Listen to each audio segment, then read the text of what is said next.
तो दोस्तों आज हम बात करने वाले हैं कि टेलीग्राम का गलत इस्तेमाल कैसे हो रहा है। एक हैकर में और एक क्रिमिनल में क्या फर्क है। अक्सर लोग नहीं जानते, फंस जाते हैं, मिसकंसेप्शंस हैं, कोई बताने वाला नहीं है, हैकिंग को बदनाम किया जा रहा है। तो वो चीज़ मैं आपके साथ क्लियर करूंगा क्योंकि ये बहुत ज़रूरी है। मैं आपको बता दूं ये सबसे ज़्यादा ज़रूरी चीज़ है और अक्सर आपको लोग नहीं बताएंगे ये चीज़ें, लेकिन मेरा फ़र्ज़ है आपको बताना। और ये कोर्स आपने लिया है तो आप अगर ये नहीं जान रहे हैं तो फिर कैसे आप नहीं जाने तो कौन जानेगा इन चीज़ों को। आप इंटरेस्टेड है साइबर सिक्योरिटी में और ये साइबर सिक्योरिटी का कोर्स है। तो देखिए टेलीग्राम एक बहुत अच्छी सर्विस है, मैसेजिंग सर्विस है। मैसेज कर सकते हैं आप, फ्री ऑफ कॉस्ट है, कोई पैसा नहीं देना पड़ता आपको इसके लिए। तो यहां पर आप बड़ी बड़ी फाइल्स भी सेंड कर सकते हैं और इसका गलत फायदा लोग उठाते हैं क्योंकि बड़ी बड़ी फाइल सेंड कर सकते हैं तो लोग इससे पायरेसी फैलाते हैं। फिल्में, सॉफ्टवेयर्स, क्रैक्ड सॉफ्टवेयर्स, की लॉगर्स, पेलोड्स, हैकिंग के पेलोड्स बनाए हुए हैक करने के, रिमोट कोड एग्जीक्यूशन और ये सारी चीज़ें, स्क्रिप्ट और ये सब, ब्रूट फोर्स, डिडियोस, ये सारी चीज़ें वहाँ पर होती हैं। ब्लैक हैट फॉरम्स जो होते हैं उनके जो मेंबर्स होते हैं वो टेलीग्राम ग्रुप बना लेते हैं, इलीगल चीज़ें शेयर करते हैं जो गलत है, जो नहीं करनी चाहिए आपको उनका। और कार्डिंग, क्रेडिट कार्ड थेफ्ट, पुराने क्रेडिट कार्ड, चुराए हुए क्रेडिट कार्ड, लोगों की पर्सनल डिटेल्स, डार्क वेब के लिंक्स, डीप वेब के लिंक्स, जितनी भी गलत चीज़ें हैं वो सब वहाँ पर शेयर की जाती है। पोर्नोग्राफी, पॉर्न शेयर की जाती है वहाँ पर। पॉर्न वेबसाइट्स के प्रीमियम अकाउंट शेयर किए जाते हैं। नेटफ्लिक्स के जितने भी प्रीमियम अकाउंट्स हैं या जो भी पेड सर्विसेज हैं वो फ्री में दी जाती हैं। इलीगल चीज़ें होती हैं और उसको लोग नाम देते हैं हैकिंग, इथिकल हैकिंग। हैकिंग तो ठीक है, इथिकल हैकिंग बोलते हैं उसको। मुझे ये समझ नहीं आता ये इथिकल कैसे है, ये इथिकल हैकिंग कैसे है, कहाँ पर एथिक्स आपके, कहाँ पर आप लीगल चीज़ें कर रहे हैं। सारी इलीगल है। आप कार्डिंग सीख रहे हैं, आप ये सीख रहे हैं कि किसी का क्रेडिट कार्ड चुराकर उससे शॉपिंग कैसे की जाती है और आप इसको बोल रहे हैं कि एक इथिकल हैकिंग है। सीरियसली, आई मीन सीरियसली, आप चुराए हुए अकाउंट्स वेबसाइट्स के जो किसी ने पैसे देकर खरीदे, आप उन्हें बेच रहे हैं, वो इथिकल हैकिंग है? रियली? मुझे नहीं लगता और ये है भी नहीं। तो इथिकल हैकिंग में और इन सब चीज़ों में ज़मीन आसमान का फ़र्क है। टेलीग्राम पर जो आपको की लॉगर मिल रहा है, की लॉगर क्या होता है इसके बारे में बात करते हैं। चलो एक नया टॉपिक भी छिड़ गया, इसके बारे में बात कर लेते हैं। की लॉगर एक ऐसा सॉफ्टवेयर होता है जो कि किसी के कंप्यूटर में इंटेंशनली इंस्टॉल किया जाता है। जैसे कि इसका नाम बोलता है की लॉगर। आप जो भी टाइप कर रहे हैं अपने कीबोर्ड पर वो सारे वो नोट करता रहता है, अंदर ही अंदर उसको सेव करता रहता है आपके कंप्यूटर में। साइबर कैफेज वाले जो लोग होते हैं वो अक्सर इसको करते हैं। क्यों? लोगों के पासवर्ड जानना चाहते हैं, उनकी पर्सनल डिटेल्स जानना चाहते हैं।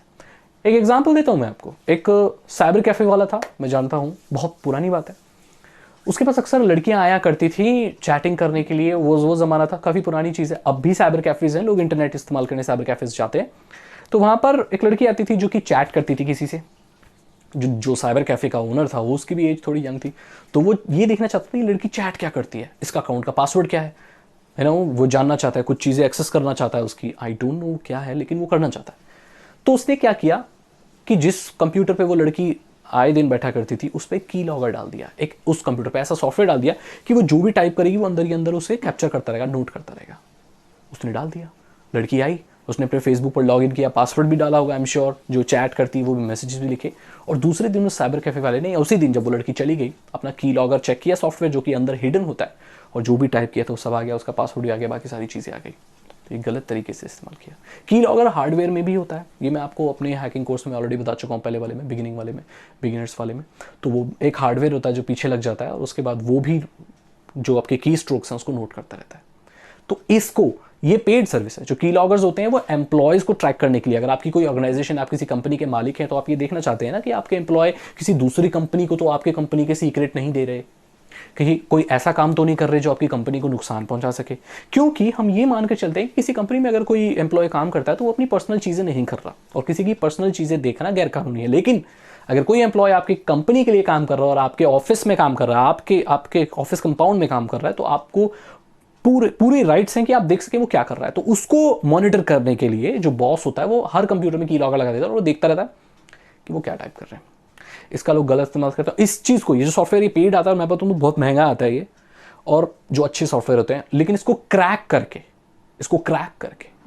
वो लोग टेलीग्राम पर जो ब्लैक हैट हैकर्स हैं या जो स्कैमर्स हैं, जो गलत लोग हैं, वो शेयर कर देते हैं। अब इसमें भी एक कैच है, सब बोलेंगे ये तो ठीक है, इसमें क्या है, मतलब फ्री में ही तो सॉफ्टवेयर में पायरेसी तो हो रहा है। नहीं, कुछ कीलॉगर्स ऐसे होते हैं कि जिसमें आपको अपना ईमेल आईडी और अपने ईमेल आईडी का पासवर्ड डालना पड़ता है, ताकि दूर बैठा अगर जिसमें आपने कीलॉगर डाला हुआ वो अगर कोई चीज टाइप करे तो ईमेल के थ्रू आपको उसकी जो टाइप की चीजें आती रहें।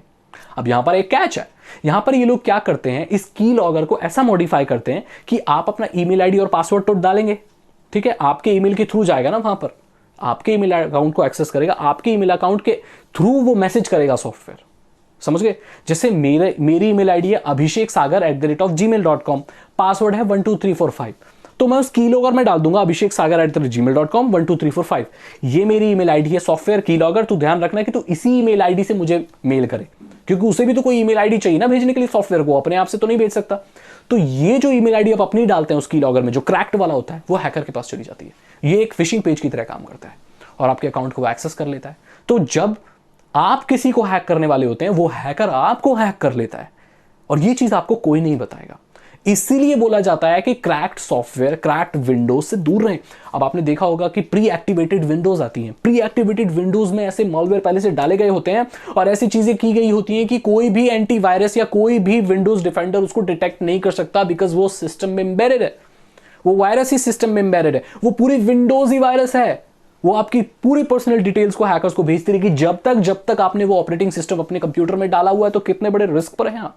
अगर बैंकिंग के ट्रांजैक्शन कर रहे हैं, बड़े बड़े काम कर रहे हैं और आपकी विंडोज क्रैक्ड है, तो आप बहुत बड़े रिस्क में हैं। आप कोई भी अगर एंटीवायरस भी डाल देते हैं तो एंटीवायरस की भी कोई लिमिट होती है कि वो वहां पर स्कैन नहीं कर सकता। कुछ ऐसे सीक्रेट वॉल्ट्स होते हैं, कोई ऐसी जगहें होती हैं जो एंटीवायरस जहां तक नहीं पहुंच पाता। तो समझ गए आपको टेलीग्राम पर क्या चल रहा है इथिकल हैकिंग में, और ये जो ब्लैक हैट चीजें हैं, जो क्राइम, क्रिमिनल और हैकर में क्या फर्क है। हैकर, इथिकल हैकर मदद करता है, कोई गलत नहीं करता, चुराई हुई चीजें नहीं बेचता, पायरेसी नहीं करता, लेकिन ये क्रिमिनल्स हैं, ये अलग लोग हैं। इसमें आपको डिफरेंस पता होना चाहिए।